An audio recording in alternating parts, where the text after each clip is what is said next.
Welcome to Retrospect. Today we go through the whole series, highlighting the topical issues we have been discussing. To kick us off is Libin Dambo with the entertainment segment. The music industry in Kenya in 2015 was estimated to be worth $12 million. Let me put that into perspective. That is 11.5 trillion Kenyan shillings. Now we can talk about the government not helping young people develop their art and their music, or even not using music as a way to develop national values. But have we looked into the music content in the country? Professor Ogati, a professor in Maseno University, once said that the music industry and the health of the music industry in the country is worrying. Music authors have become themselves producers. We have a situation where roles have been replicated and overlapped in the industry, and that is dangerous for national music development. Welcome to Retrospect. My name is Libin Dambo, and today we're going to discuss music content in this country, Kenya. What I think about the lyricism in Kenyan music today, it depends on a lot. So there's some people who write good music out there, while there are others who just write things you'll even wonder why are they even being played on the TV. And personally, what I think is the people who write good music and have good content, they really take time to work on their music, and they are really keen on the quality and all these things, and that takes time, and therefore, and also they don't have enough platforms, because in the generation today in Kenya, people want quick things that they can dance to as fast as possible. Therefore, musicians are also being pressured to just release whatever they release to just capture the attention of these young people quite fast. And the problem with that is they become one-hit wonders. 1 week and you've already forgotten about them. So I feel like that's the problem we have with the lyricism of today's music. I feel like many times the lyrics that we hear in Kenyan music could be a lot better. Most of the underrated musicians are the ones who write things that actually speak to something. They have a purpose that they're trying to achieve with their lyrics. But in most of the songs that we hear, they're played, get a lot of airplay on the radios. Most of them don't say anything per se. It's kind of like they're just hyping up the audience with words that are just crumbled around, and it's unfortunate that that's what most of us get to hear. It would be great if more people wrote with a lot more sense and a lot more purpose in their music. I think it would really change a lot. Yeah. Meet Manasseh Shalom and Barbara Gidua, music students in Daystar. And this is what they had to say concerning the music industry and its content in Kenya. Okay, I think Kenyans, we need to pull up our socks, Kenyan musicians rather, because when we observe other cultures and some of the other musicians in other countries, you can tell that here there was hard work put. So I think we need to work harder. For me, I'm a musician, and the way I create my songs, I'm a Christian musician, and the way I create my songs is that I write majorly from the Bible. And so for me, I guess it's easier. Mostly I write from the Bible, so I guess it's easier.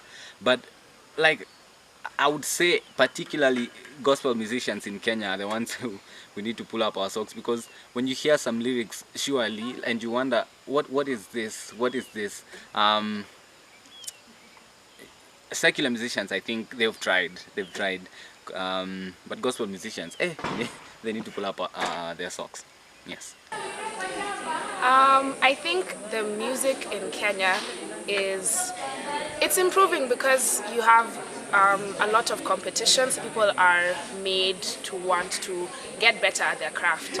However, because of influence from the Western world, where you have a certain kind of music, specifically pop music, where the lyrics aren't the most important thing. So long as the music is danceable, it's fun, you can just have fun without thinking too much about it. It's just popular.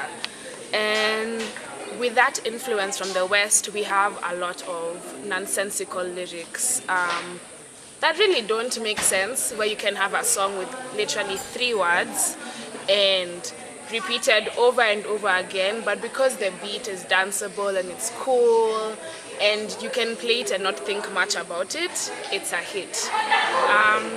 Now there's also the guys who are really working hard to improve their poetry, their lyricism, and I think there's a group in Kenya that's really doing well in terms of lyrics. It's Heart the Band, because they have they have an actual poet who is their lyricist, and they don't just write songs because this is going to be a hit. I mean, sure, they have those numbers, but they also write songs because of they're reflecting on the state of their lives, and it's where they at. Like Uliza Kiatu, that was a song and a half, and so many people could relate to it because the lyricism was so honest, and the story is something that very many people face. So really, the lyrics being written in Kenya do need a lot of work, but they need a lot of work everywhere. At the end of the day, the quality of music content in Kenya can be relative. Shakespeare once said, "If music be food to love, well, play on." Reporting for Retrospect, my name is Libin Dambo. We now move into the political scene as we try to understand how important is it for a leader to leave a legacy. Welcome to yet another exciting episode of Retrospect. Today we want to tackle leadership and legacy. We want to understand whether those legacies are worthwhile. But before we get into that, here is our reporter with more. Politics has been known to be a stormy sea, and right here at Daystar University, the story is no more different. Every year, there are vigorous campaigns with hopefuls vying for various positions. Nonetheless, the question on legacy remains uncertain. When student leaders are inaugurated, it is the beginning of a long journey. The Constitution may govern their responsibilities, but beyond that, there is need to establish who or what they want to be remembered for. While achievements may be the traditional measure of fulfilled leadership, in an institution of higher learning where there is more political awareness, competency is a huge factor to consider. The Daystar University Students Association term is only 1 year, which leaves the governing students with very minimal time to leave a long-term legacy. I think they changed the tone of student politics in Daystar. They picked up from, it was a difficult time in student politics when they picked up the mantle. They've worked at making student politics more sane, more mainstream, ensuring that everyone has a chance to contest in student politics, not just those who have the biggest financial resources. About the Dusa government and if they have a legacy, I doubt it. I have not seen anything that will ever make me remember them. Yes, I might know them as individuals, but I don't think they've done anything to make the school as a whole remember them. With varied opinions, I managed to speak to political specialists on the aspect of leadership and legacies. I think that a legacy is very, very important for every leader worth his salt. Why? If there is going to be a legacy, there has to be a vision. And leadership is all about identifying a need and fulfilling that need. Get me? It is about finding issues that in the past have not been solved and trying to solve them in the unique, in the simplest way possible and involving people. And I think it is very, very important. It's very important, sir. One, because there are other people you are leaving behind, and you are leaving a model through which they have to pass through. That model must inform them of what they believe and what they do based on what you did. Two, you must leave theories. And again, apart from theories, explanations of how things and decisions were taken. If you don't do that, then you are not like, let me say, you are not giving a platform for growth. Yeah. Those who are coming after you must do better than you did. How else do they do better if you don't leave them a legacy? How you took decisions, why you took them, at what time you took them, with whom did you take those decisions with? So you see, a leader does not function in a vacuum. He functions with other people. And so we will grade you based on who you are with, the context in which you functioned, the decisions you took, and how those decisions benefited the community. Now, that is what those ones coming after you will take. And so it's important that you leave a good legacy, not just a legacy. It is indeed true that leadership is not merely an outline of responsibility, but an establishment of character. People will know you by the name you give them. For retrospect, I am Josephine Gala. Technology is an integral part of the current society, and with applications and softwares that threaten the well-being of humans at large, the question is, how safe are we? The world is literally a global village, and the challenges faced are similar in the world at large. It is important to understand that responsibility starts with us, and every technology, when used for its rightful purpose, will make the world a better place. Applications developed by different IT personnel do not have a problem. The problem begins with the users. The users themselves, due to the current life situation, face a lot of problems and challenges. Now this forces them to look for platforms to express their own psychological problems. Now applications such as Pokemon allow them to become brutal and believe that they can do anything. Now they get a platform to express themselves, they do what they want, and this affects the society now because they also feel like they can express it towards the society. Of late, we've had the situation where people are killing themselves after playing a game, and the questions will be asked how and why, but a little bit understanding of the tech industry, you understand this thing called social engineering. And social engineering, what it does is it uses you and your weaknesses against you to make you do things that you on a normal day you wouldn't have done. Now, with these games, the way you find that the people who actually play these games, some of the games are usually just a means of some people to escape reality and, I don't know, just get a feel of belonging somewhere or getting a meaning. And it continually, it kind of messes up with your psyche somehow. Now, smart people with a little bit of knowledge on psychology and how to and manipulation will write just some little bit of questions, give you a little bit of tasks here and there, and then as you progress in the game, you find yourself committing yourself more, and you finding meaning and purpose in the game. And if it reaches a point where you've not accomplished something, having gotten into your mind to a certain extent, you will decide, okay, you know what, let me kill myself because I have not accomplished this task, or I have done less than what I am capable of doing. Now, I'm guessing that's the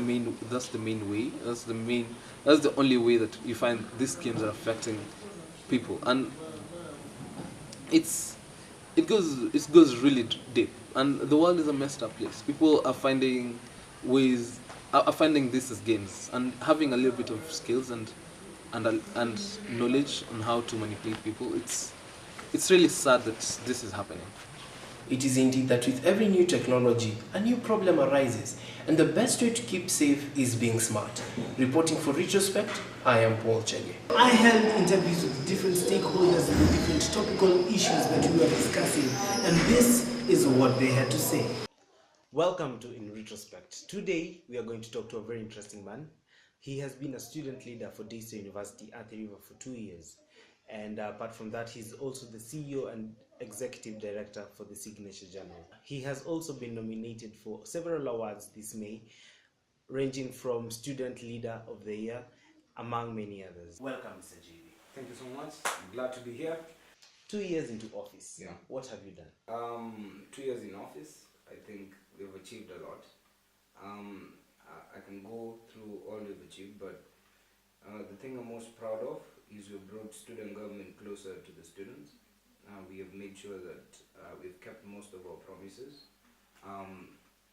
We have tried our best to be able to give hope to students who did not find a home here in Daystar, in terms of figuring out how they can be able to get fee and have just fit in with all the other students. We have tried to nurture talent in different ways.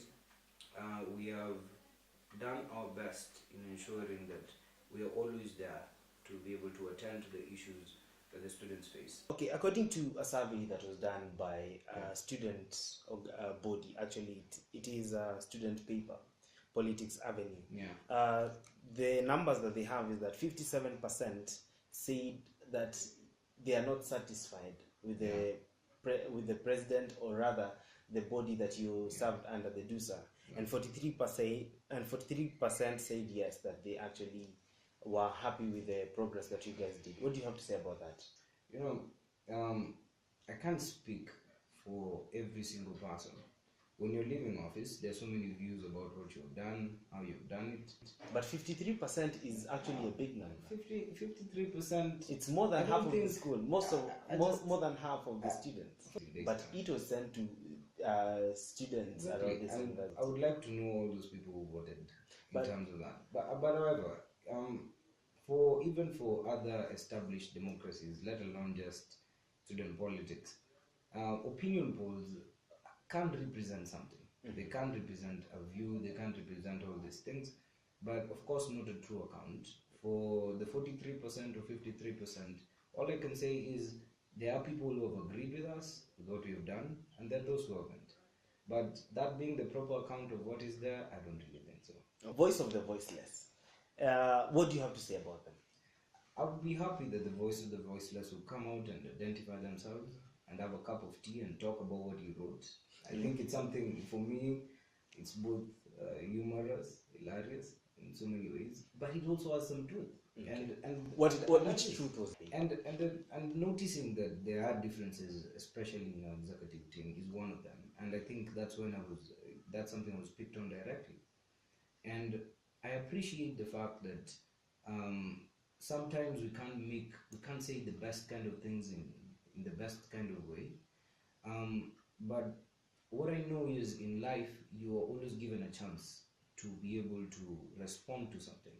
And if you want to be able to bring out your view about a certain issue, you're supposed to do it with respect and honor. That's the best way it can be handled. But choosing to call people chickens and all those kind of things, just for me is mere stupidity to a large extent. Again, I don't think that this guy, the person who did this, is awfully wrong in everything he stated. There's some things he stated there which I think as a student government we would have done better. Can you kindly say some of the things? I think Culture Week could have been better, the way it was handled and managed. I believe that as a team we would have tried our best to be united for this 1 year. We would have done more if we were united. So I can't just brush it all away and say that this guy did. But there's some things he said in that paper that I couldn't agree with at all. Some students term you as a typical politician on your day-to-day life. Wow. From the way you dress, the way you talk, and not a student leader who sides the students. Yeah. Is that true? I think that's not true in so many ways. But this is a political office. It is.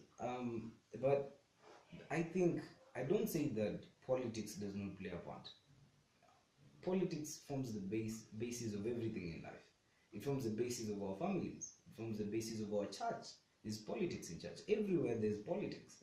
So when you differentiate, when you take politics and just brand it as a whole bad thing, it's very wrong, because politics is just part and parcel of life.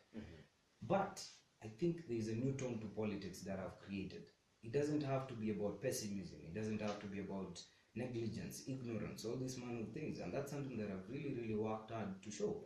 And I worked hard on myself to be able to prove. I listen.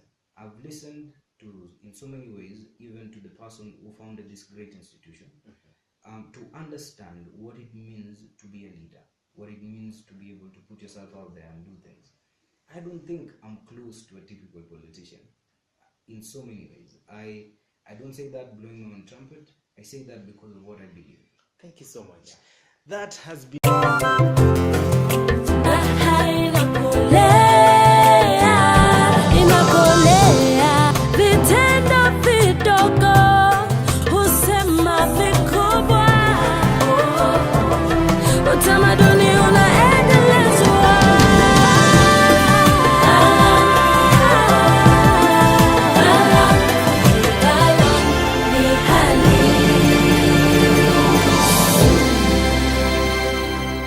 Welcome to Retrospect.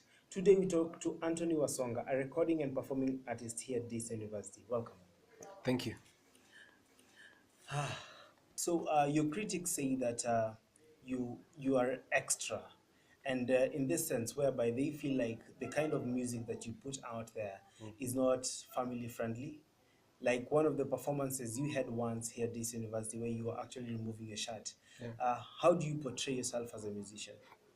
Okay, that's true. People do say that, and I do agree with them.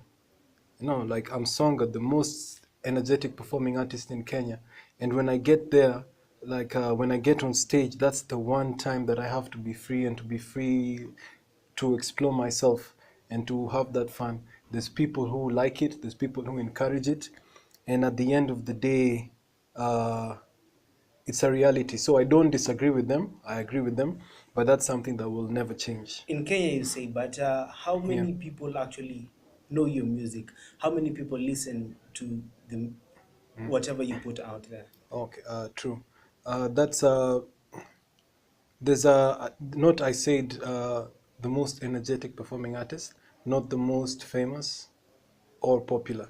So slowly by slowly, or rather quickly by quickly, like especially when I perform, because just like in Daystar, I wouldn't say I'm the best vocalist, but I will definitely say that when it comes to performing artists in Daystar, both Valley Road and Athi, no other performing artist garners more press, quote unquote, than me. So is it right for us to say that you're just after the publicity, but not out to put content out there for people to actually listen and understand what you really do? We all have main goals, and everyone has the main goal that they're trying to get, and avenues that they use. So while it's not my main goal, because I plan to do this for a long time, I plan to do this all through, it's one of the avenues that helps me get to my main goal, because I have people walking up to me singing parts of the songs that I do perform. So it's definitely something that I'm aware of and I use consciously, but it's not my main goal. So what is your goal? Because I dance, I sing, I rap, I produce, I songwrite, I choreograph even for other people. I want to have like a rich, big body of work. Another thing that I want to do, I want to have develop a rich, strong fan base. Like a fan base of people, just like I was Usher's fan, just like he inspired me, I was inspired by Michael Jackson. I want to have that contact with the true fan base, which is something that you can't get just from popularity or likes on Instagram. I want to have that real connection. You walk around with many Coca-Cola things. You have a Coca-Cola t-shirt, always drinking Coca-Cola. Is it that they are your sponsors, or is it because you just love Coca-Cola? Or what is the story behind that? No comment. No comment. Why? Our listeners will be very thrilled to actually understand why this specific brand. No comment. But I will say this. If you notice, what is the one brand, the one image that you can see anywhere in the world, whether you're in New York, whether you're in Tokyo, whether you're in Lokichogyo? What's the one image that you'll see everywhere in the world? No, you tell us. I'd say it's the Coke logo. You'll see it every single place you are. Mm-hmm. Yeah. Okay. Fair enough. Parting shot, what would you like to tell your listeners and your critics based on the things you do? For me, it's always an honor to do what I do. I love doing this. It's something I'll never stop doing. I was created to do it. And I also do it in a very polarizing way. It's not my intention to get up on stage to rub people the wrong way. As much as that happens, that's not the main goal. As much as that happens, that's not the main goal. And I can't go around trying to please everybody. If I do, I'll end up losing myself. Thank you so much for coming. Thank you, Mr. Harrison. That was Anthony Wasonga, recording and performing. David? David! If you don't open this door, I will switch off the heater. Yote ni sawa, ukiwa na sawa, sawa shawa, au shawa sawa. Yote ni sawa.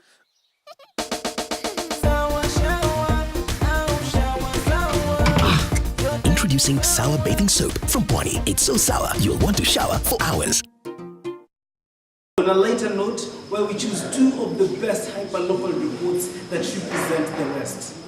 Hi guys, my name is Vicky and I'm so annoyed I went to a supermarket and got a product worth 1,000 bob, and then it can't even work, and it's an oil. I'm so annoyed. So I don't even know what should be done to such people, because they should just be sued. I think they should just be sued. So I'm gonna get a friend of mine who's gonna help me with it. So Dom, hi. Hi. Oh my God, you're so dark. Come here. What the hell? So what do you think about being given services which are not like the same as the money you pay? Let's say you paid 1,000 for a product which is low quality. What do you think should be done to such people? I think they should be sued. My exact sentiment. So, or killed is also good. Oh really? Yeah, I think they should be killed, honestly. Hi Mtekwa. Hi. Hey, you're so dark. I don't know why I'm getting dark people here. So now, what do you feel? How do you feel when you buy a product that is low quality and you paid so much for it? They return it. They feel very bad. So what do you think should be done to such people? Put to jail. Oh no. Okay, hit us up more on YouTube. Tell us how you feel about it. Till next time, see ya. Hi, what's up guys? My name is Israel Ugadiru and I am here outside in the Daystar streets asking questions what they think about this new app that has been developed. It's actually called the Blue Whale app. Yeah, Blue Whale app. This app is very special, or rather very crazy as I call it, because it actually teaches people how to commit suicide. So anyway, let's hear what the Daystar people in the streets have to say. So Mama, how are you? Oh, hi. What's your name?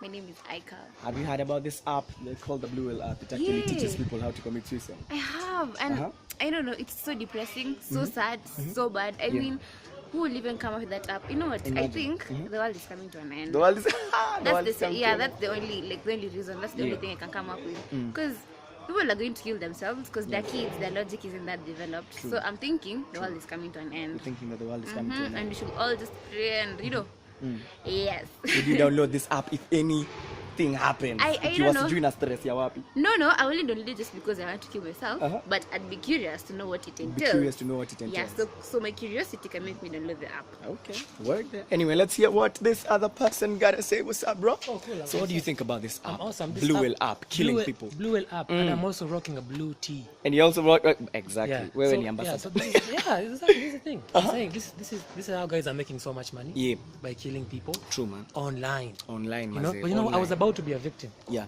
I was about to get this many girlfriends, but you know what? I have to stick with one. You have to so stick Blue with one. Whale, you've lost one customer. Blue Whale, sorry, Blue Whale. Yeah. Word from one of us. Anyway, what's up, bro? Hi, how are you doing? Oh God, careful. Just had some soda. soda, exactly. And I'm thinking to myself, if Yeah. I kill myself, I'm never going to have a soda again. Who creates I mean, basically, this app? imagine you missing Chapo Smokey because of this app has taught you how to That murder is like yourself, the and worst then you go thing. ahead and kill yourself. The I mean, worst thing that I've ever had, me not having chapati, not even smoky. Smoky is Imagine. like so totally white people, no racism. Yeah. But I'm just saying, why on earth Why on would earth I would even people kill myself? try to Who do created this? this Who app? created Who this created app? this app? Yeah. This person should be beheaded in Kipele world. However, because not everyone can be like me, it's me Yeah. Kipele. It's just you, I Kipele, man. let them live, but please, if you have downloaded this app, uninstall it instantly. You cannot possibly be downloading an app that causes you to kill yourself. True. That is the craziest thing ever. Crazy. Cray. Yes. Anyway, you've heard word from the streets. Thank you very much. We'll see you later. That is all we had for you today. I've been your host, Harrison Masharia. Please do like, share, and subscribe to the channel. God bless.